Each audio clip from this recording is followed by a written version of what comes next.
안녕하세요. 주식의 소리의 애솔입니다.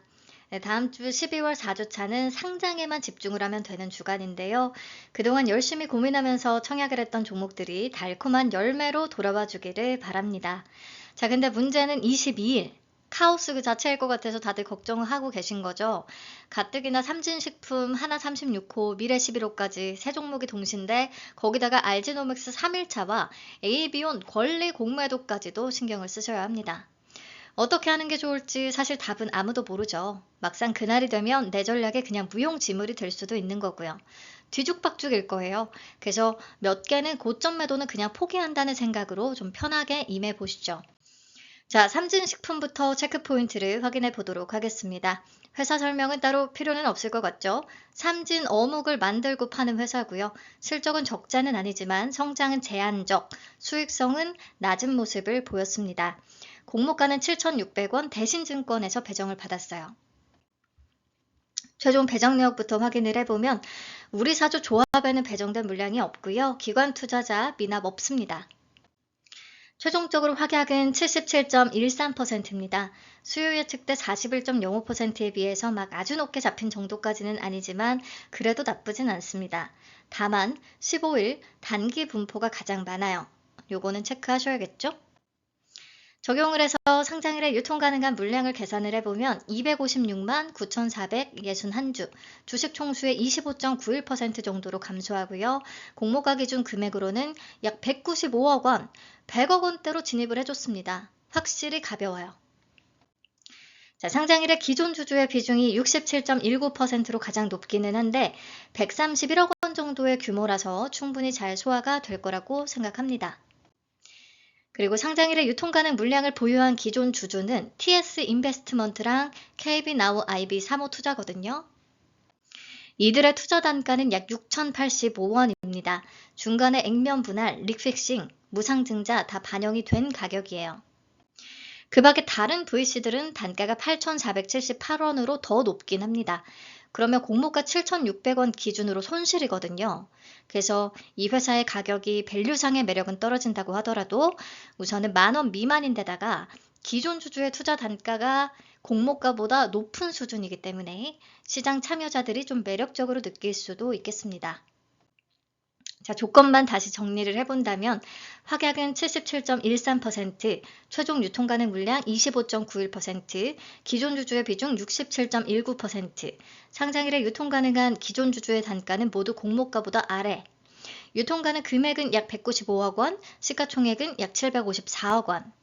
우선 확약이 높고 유통 가능 금액이 100억 원대에다가 시총도 1,000억 원 미만, 공모가도 10,000원 미만, 공모주로서 갈 수 있는 조건들은 다 갖추고 있기는 해요. 그래서 삼진식품은 이런 느낌으로 보시면 될 것 같습니다. 식품 못지않게 대표적인 저평가 섹터에 속하는 게 패션 쪽이 있는데 패션 IPO들, AU 브랜드나 노브랜드를 생각을 해보면 얘들도 정말 가벼운 거 말고는 볼 거 진짜 없었던 것 같거든요. 그래도 상장일에 노브랜드가 고가 기준 296%, AU 브랜드가 82%까지 가졌었으니까 가벼우면 장땡 느낌을 기대해 볼 수가 있다. 특히나 수급 상황이 좋을 때 상장을 했던 노브랜드는 거의 따따블 근처였어요. 그래서 삼진도 기본적으로 좀 잘 갈 수 있는 조건이라고 생각은 하고요.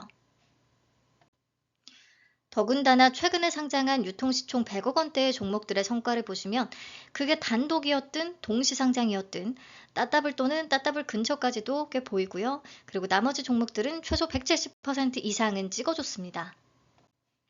더군다나 아크릴이 분위기를 살린 이후에 나라스페이스까지도 200%를 찍고 알제노믹스는 대박 히트를 치고 있고요.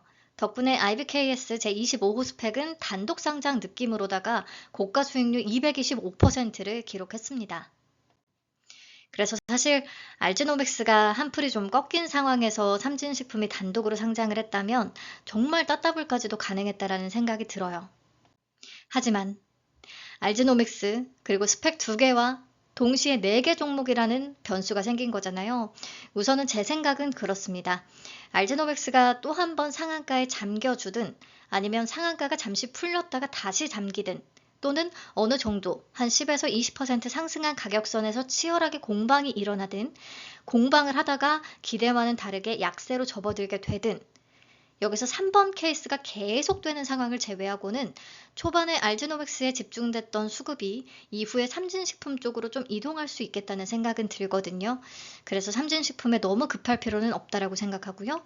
목표는 앞에서 통계를 봤을 때 단독이든 동시든 100억 원대의 종목들을 170% 이상은 찍어줬기 때문에 최소 25,500원 이상을 보고 있으며 24,000원에서 25,000원 정도를 개인적인 목표가로 잡아봤습니다.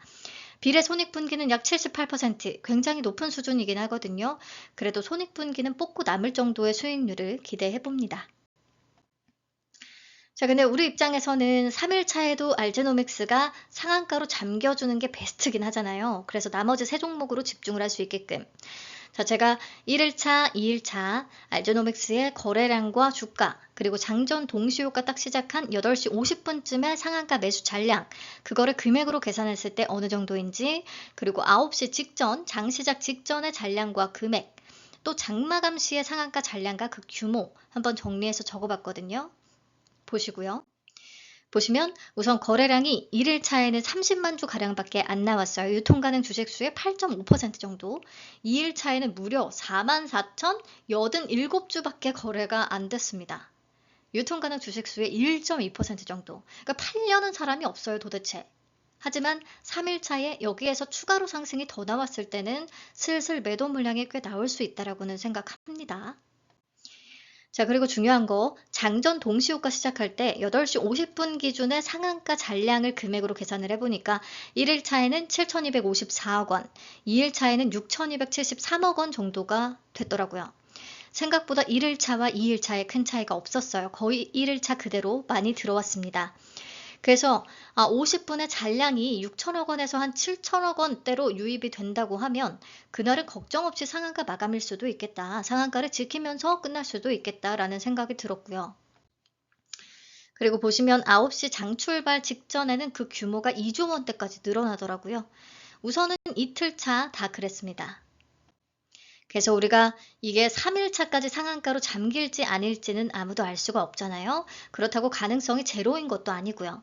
그렇다면 그날 상한가에 잠길 가능성을 어떤 수치를 가지고 체크를 해볼 수 있을까? 보면 장전 동시효과 8시 50분 시작할 때 만약 상한가인 15만 2,100원을 보여주면서 잔량에 400만 주가량이 쌓여있다? 그러면 이게 금액으로 계산했을 때 6,084억 원 정도가 되거든요. 요 정도면 3일차에도 상한가에 잠길 가능성이 있겠다라고 생각은 해볼 수 있을 것 같아요. 이런 부분을 우리가 월요일 아침에 같이 체크를 해봅시다. 근데 상에 잠깐 갔다가 풀렸다가 다시 진입할 가능성도 좀 높다라고 저는 보거든요. 그래서 어느 정도 선까지 내렸을 때는 한번 기다려 볼 것인가, 다시 상에 잠길 거를 기대하면서 기다려 볼 것인지 이런 것도 각자 한번은 고민을 해보시고 분할 매도로 접근하시는 거를 추천드리겠습니다. 네, 정리를 하자면 3일차에도 상한가에 가면 가격은 15만 2,100원이고요. 알지노믹스. 시가총액은 이때 약 2조 923억 원이 되거든요. 올릭스의 19일 시총은 2조 7,317억 원 정도. 그러면 왠지 요 정도가 불가능한 수준은 아닌 것 같아요. 상한가 한 번 더 가는 게. 만약에 8시 50분에 호가가 상한가를 보여주면서 잔량에 400만 주 이상이 쌓이고 그게 9시 전까지 또 더 늘어나는 추세라면 걱정이 없을 것 같고요. 제가 볼 때 15만 원 근방을 보여주면 매도 주문 내는 사람이 꽤 많아질 거라는 생각은 하거든요. 근데 이거를 기회로 여기는 누군가가 있을 수도 있어요. 왜냐면 지금까지 거래량이 너무 적었기 때문에 이 종목에서 만족할 만한 수량을 챙긴 어떤 주체들은 별로 없는 상황이라고 봐요. 그래서 알지노믹스에서 확실하게 한번 먹고자 하는 어떤 세력이 있다라고 하면 3일차에 물량을 확보하고 그 이후에 또 쏘아 올릴 수도 있겠습니다. 주가를 좀 내리는 그때를 기회로 볼 수 있지 않을까. 근데 그냥 어디까지나 시나리오. 그래서 상한가를 찍고 뭐 풀렸다가 재진입의 가능성도 있겠고 풀리고 재진입이 안 될 수도 있고 그냥 상한가까지는 아예 못 가고 20%대의 공방일 수도 있습니다. 그 다음의 결말은 누구도 알 수 없기 때문에 동시효과의 호가 상황을 보면서 잠길 상황이 아니라면 분할 매도 계획을 세워보시는 게 좋겠습니다. 자, 넘어가서 스펙 2개 보겠습니다. 미래에셋 비전 스펙 11호랑 하나 36호 스펙이 있고요. 둘 다 최종적으로 확약은 50%대가 나와줬어요. 그래서 미래 11호의 최종 유통가능 금액은 약 69억 원, 하나 36호는 82억 원, 미래 11호가 더 가볍습니다. 자, 최근에 이렇게 일반 기업 플러스 스펙 두 개가 동시에 상장을 했던 케이스들을 확인을 해보시면 스펙 두 개 중에서는 더 가볍거나 아니면 미래에셋 비전 스펙이거나 이런 게 뒤에서라도 세력의 선택을 받아서 뒤늦게 더 오르는 패턴을 보여줬거든요. 2024년 6월 19일에 상장한 세 종목을 보시면 한국 14호 스펙이 미래비전 5호보다 조금 더 가벼웠는데 세력들의 픽은 미래에셋 비전 스펙이었어요. 그래서 월요일에는 더군다나 미래 11호가 더 가볍기도 한데 미래 비전 스펙이기도 해서 개각 확률상 선택을 받을 가능성이 높지 않겠나 보고 있긴 합니다. 그리고 보시면 선택을 받지 못했던 스펙들은 시초가와 고가의 갭도 크지 않았고 초반이 고점되는 경우들이 있었거든요. 그래서 저는 하나 36호 스펙은 좀 빠르게 매도 대응을 하기로 전략을 짜봤습니다. 그렇다면 스펙들의 목표치는 어느 정도를 잡아볼까? 우선 최근에 동시상장이면서 잘 못 갔던 스펙들로는 메리츠 제1호랑 키움 히어로 제1호가 있었는데요. 고가 기준 60%, 74%를 각각 기록을 했더라고요. 근데 월요일에는 왠지 더 정신이 없을 예정이라 하나 36호는 그냥 뭐 50에서 한 60% 정도, 3,000원에서 3,200원 정도를 생각을 해봅니다. 그리고 미래 11호는 만약에 선택을 진짜 받게 된다면 그래도 한 더블 정도까지는 기대해 볼 수 있을 듯 해요.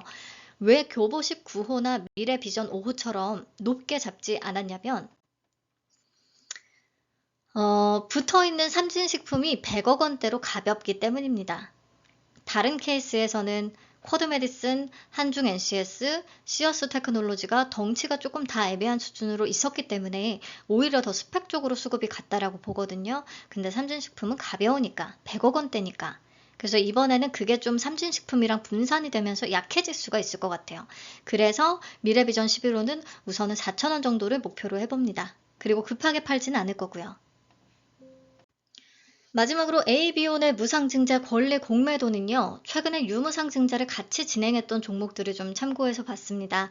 이노스페이스, SY스틸텍, 텔콘 RF제약 요 정도. 제가 권리 공매도 당일에 분봉과 일봉 차트를 같이 첨부를 했는데요. 이노스페이스의 경우에는 분봉으로 봐도 그리고 일봉으로 봐도 급할 건 없다. 분홍색으로 음영칠해둔 부분을 참고하시면 되겠습니다. 그래서 권리 공매도일 시초에 팔면은 그게 오히려 저점이 될 수가 있다라는 것을 확인을 하시면 되겠고요. SY스틸텍도 마찬가지였어요. 권리 공매도일의 분봉으로 봐도 일봉으로 봐도 그날 시초가 완전 초반 저점인 느낌. 텔콘 RF제약도 마찬가지입니다. 그래서 결론은요. AB온의 권리 공매도도 서두를 필요는 없을 것 같다. 자, 그래서 제 개인적인 전략 총정리요. 1번 알지노믹스의 상한가 가능성부터 체크를 하기. 50분의 호가나 상잔량으로 좀 확인을 해보고 상한가의 가능성이 보이든 어려울 것 같든 하나 36호 스펙은 먼저 욕심 없이 정리를 할 예정이고 삼진식품과 미래11호는 둘 다 좀 기다려볼 것 같기는 해요. AB온의 무상증자 권리 공매도는 권리 공매도일에 굳이 무조건 매도할 필요는 없겠다는 생각이 들거든요. 앞서서 일봉들을 보면 근데 또 그날 안 팔면 이후에 불확실성을 안고 가야 되는 부분은 있기 때문에 당일 정리가 목표라고 하면 시초보다는 천천히 매도를 해도 될 것 같다. 요 정도 정리하겠습니다. 여러분들도 참고하셔서 너무 복잡하게 생각 마시고요.